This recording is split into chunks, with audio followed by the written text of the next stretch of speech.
Good morning student. Welcome back to the second part of my video. In the first part I told you about texture. Now we will be discussing about states.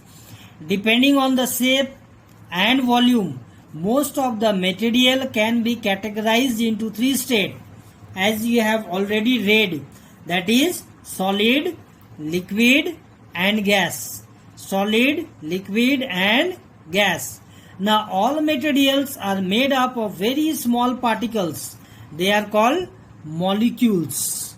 Very small particles that a material is made up of are called molecules.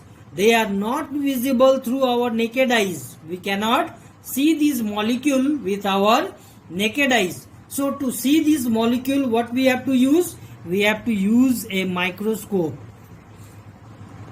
Solid state. Now solid have a definite shape and volume. When we are talking about solid, it has definite shape and volume. The molecules in a solid, what they are? They are tightly packed. They are very tightly packed. They are very tightly packed.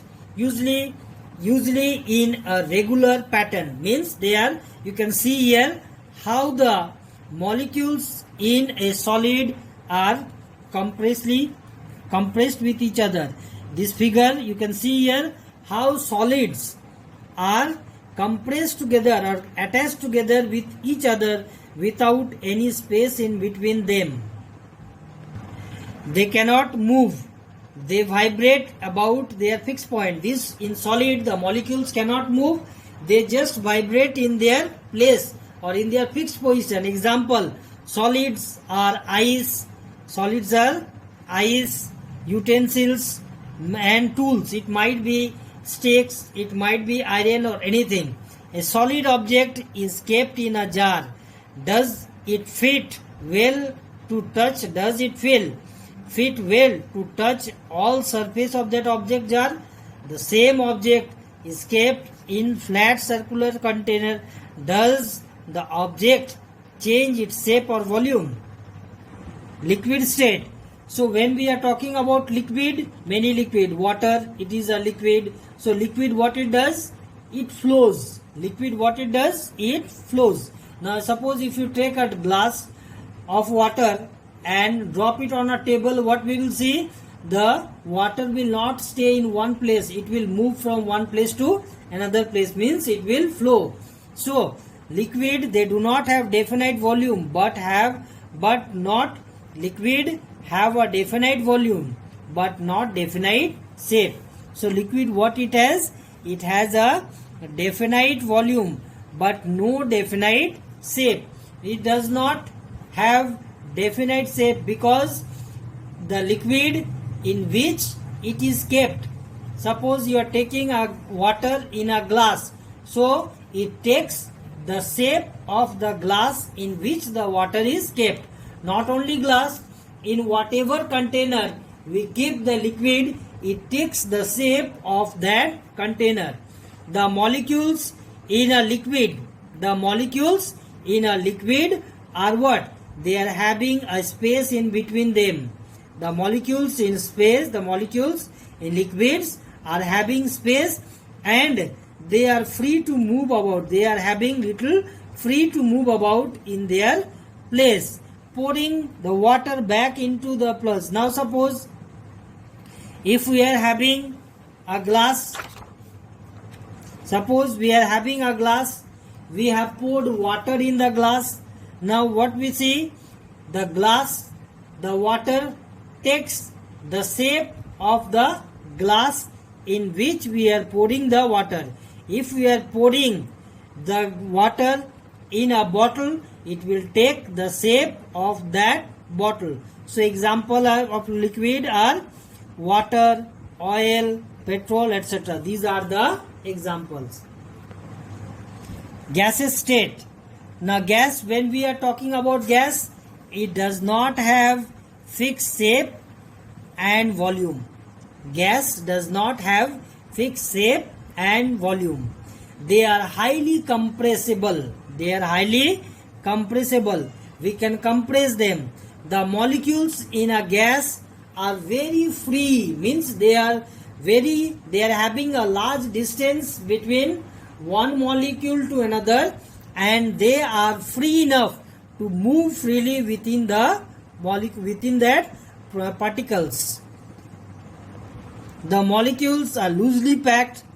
The molecules in a gas are far from each other with no regular arrangement. I told you a gas can occupy all the space available to it. Now suppose if you are burning an incense stick means agarbatti, at home, at one corner of your home. Now after few seconds, what we will see, what we can see, we can feel the smell of that incense stick moving through the entire house, because this incense stick is in the form, the smoke that is coming out, it is in the form of a gas, and this gas move from one corner of a room to the other corner freely without any disturbance. Solubility in water. Solubility in water. The property of material due to which it dissolves in a liquid is called its solubility.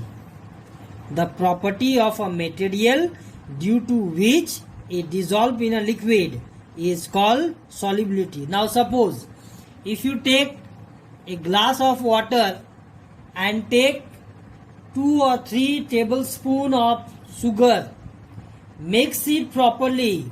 After stirring, mix it properly. Can we find the sugar in it? We cannot find the sugar in it, because the sugar gets trapped inside the water, the liquid having space, the sugar gets inside that space. So the property of material due to which it dissolved is in a liquid is called solubility. Take 2 glasses of tumbler each, half filled with water. In one add 1 teaspoon of salt, and to the other add 1 teaspoon of sand. Now stir both of them. Stir both of them. What we will see? The glass or the container in which we have taken salt, it get dissolved properly, while the container or the glass in which we have taken sand, it does not get soluble. It remains inside the water only. That means it does not get dissolved in it. So salt disappear in water in the first glass and tumbler, but sand particles are visible in other.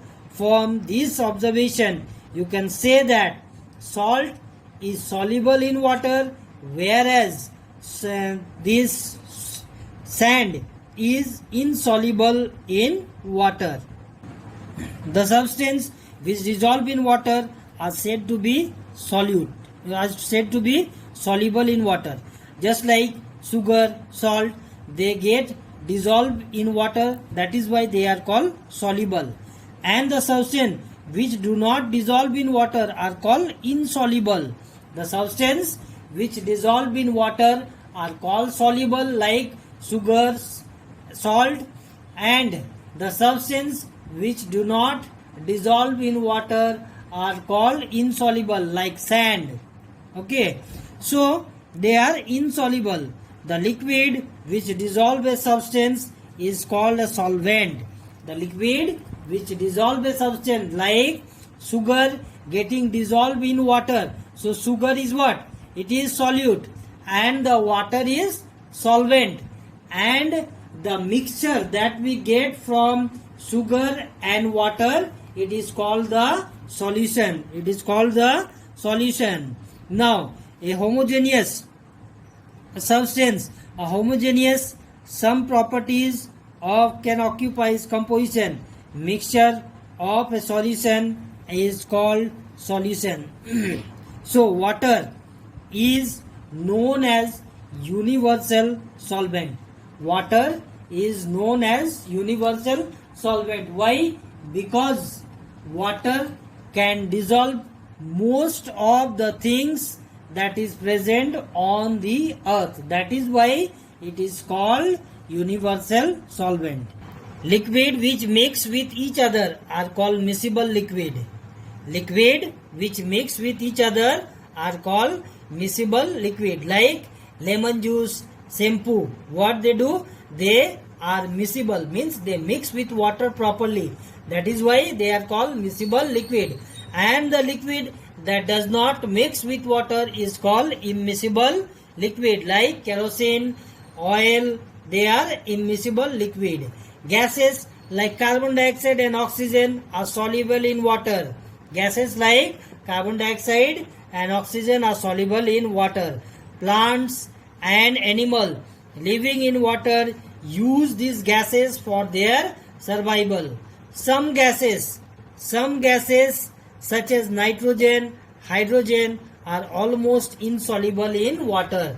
Hydrogen and nitrogen, they are almost insoluble in water. A substance which does not dissolve in water may dissolve in other solvent such as petrol, kerosene, acetone, etc. Now, a substance which does not dissolve in water but may dissolve in other substance or other solvents such as petrol, kerosene, acetone, etc. Floating or sinking in water. Floating means to float on water, and sinking means to drown. Now take a piece of thermocol and a stone. Take a piece of thermocol and a stone. Now take that thermocol and throw it in a water. What we see? Does the thermocol float or sink in the water? We will see the thermocol floating on top of the water. Now take a piece of stone and throw it in the water. What we will see? We will see the stone has sunken into the water because of the densities. Because of the densities that the water, that the thermocol and the stone is having. Stone sinks into the bottom of the vessel, but thermocol floats on water. Thermocol is lighter than water, so it floats and does not sink. Stone is heavier than water, so it sinks. Similarly, iron nails. Similarly, if you take iron nails and throw it in the water, what we will see? We will see that iron nail gets sinked into the water.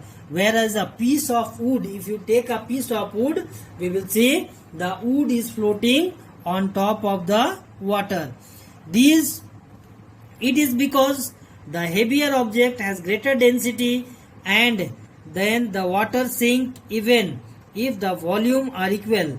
It is because the heavier object having greater density, and object denser than water will sink in water, and the object that is denser means that has high density power, that sink in water, and the object that does not, that have less density power than water, it floats in the water. Transparency. Transparency means we can see from one side to another side properly. The material through which one can see clearly are called transparent. Now suppose if you take a piece of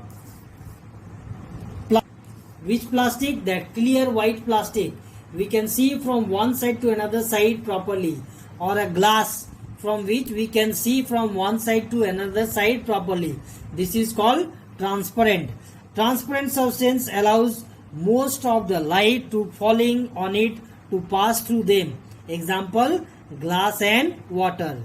Material through which one cannot see clearly are called translucent. Means the material that allows a little amount of light through them to pass is called translucent. They allow some of the light falling on the object to pass through them. Example, tissue paper, frosted glass, fog. These are all example of translucent. And last one is the opaque. Opaque means through which light cannot pass from one side to another side. Example, water example, wall, cardboard, wood. These are all example of opaque object.